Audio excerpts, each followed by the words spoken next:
नमस्कार दोस्तों, मैं आप सभी का चिर परिचित दोस्त उपस्थित हूँ आप सभी के लिए कुछ एक बेहद ही महत्वपूर्ण जानकारियों को लेकर के। आज जानेंगे हम लाजवंती के बारे में। गजब की औषधि है छुई मुई यानी कि लाजवंती। आइए हम जानते हैं कैसे करती है ये रोगों को छूमंतर। लाजवंती नमी वाले स्थानों में ज़्यादा पाई जाती है। इसके छोटे पौधे में अनेक शाखाएं होती हैं। इसका वानस्पतिक नाम माइमोसा पुदिका है। संपूर्ण भारत में होने वाला यह पौधा अनेक रोगों के निवारण के लिए उपयोग में लाया जाता है। इनके पत्ते को छूने पर ये सिकुड़कर आपस में सट जाती हैं। इस कारण इसे लजौली नाम से जाना जाता है। इसके फूल गुलाबी रंग के होते हैं।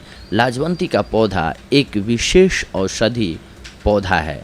इसके गुलाबी फूल बहुत सुंदर लगते हैं और पत्ते तो छूते ही मुरझा जाते हैं। इसे छुई मुई भी कहा जाता है। आप इसे छूने जाइए, इसकी पत्तियां शर्मा कर सिकुड़ जाएंगी। अपने इस स्वभाव की वजह से इसे शर्मिली के नाम से भी जाना जाता है। यह पौधा आदिवासी अंचलों में हर्बल नुस्खों के तौर पर अनेक रोगों के निवारण के लिए उपयोग में लाया जाता है। आइए आज हम इसके औषधीय उपयोग के बारे में जानते हैं। पातालकोट के आदिवासियों के अनुसार छुई मुई की जड़ और पत्तों का चूर्ण दूध में मिलाकर 2 बार देने से बवासीर और भगंदर रोग ठीक होता है। छुई मुई के पत्तों का 1 चम्मच पाउडर दूध के साथ प्रतिदिन सुबह शाम लेने से बवासीर या पाइल्स में आराम मिलता है। गुजरात के जानकार छुई मुई की जड़ और पत्तियों का पाउडर दूध में मिलाकर 2 बार देने से बवासीर और भगंदर जैसे रोग में आराम मिलता है। डांग में आदिवासी पत्तियों के रस को बवासीर के घाव पर सीधे लेपित करने की बात करते हैं। इनके अनुसार यह रस घाव को सुखाने का कार्य करता है और अक्सर होने वाले खून के बहाव को रोकने में भी मदद करता है। अगर खांसी हो तो लाजवंती की जड़ के टुकड़ों के माला बनाकर गले में पहन लो। ध्यान रखने वाली बात इसमें ये होनी चाहिए कि लाजवंती के जो टुकड़े हों वो आपकी स्किन को टच कर रहे हों। बस इतने भर से गला ठीक हो जाता है।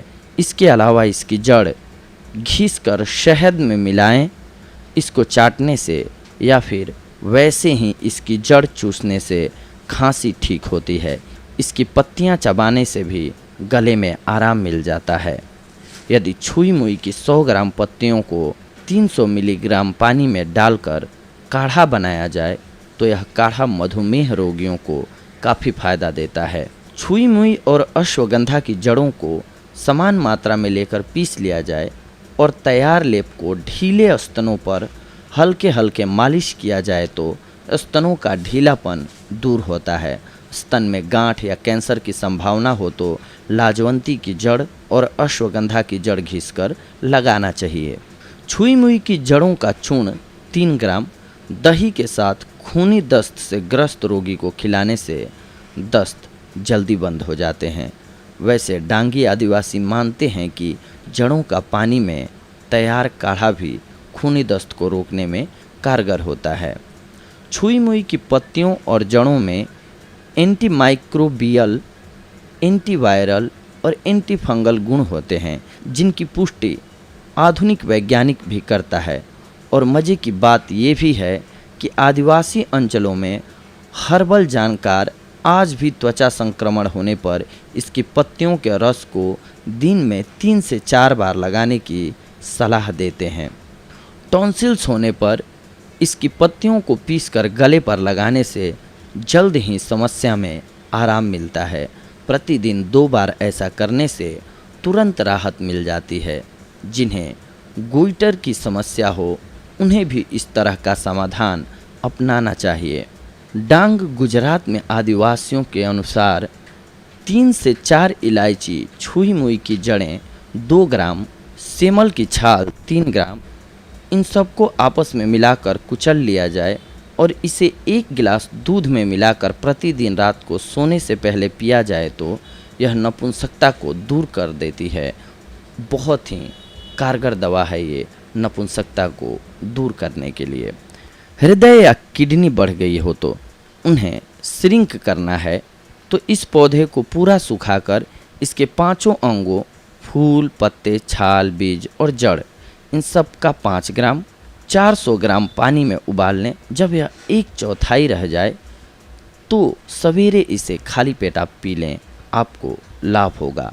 लाजवंती के पत्तों को पानी में पीसकर नाभि के निचले हिस्से में लेप करने से पेशाब का अधिक आना बंद हो जाता है। पत्तियों के रस की 4 चम्मच मात्रा दिन में 1 बार लेने से भी फायदा होता है। यह पौधा बहुत ही गुणवान है और बहुत ही विनम्र भी, तभी तो इतना शर्माता है। आप भी इसे लजाते हुए देख सकते हैं। बस अपने गमले में लगाइए और पत्तियों को छू भर के देख लीजिए।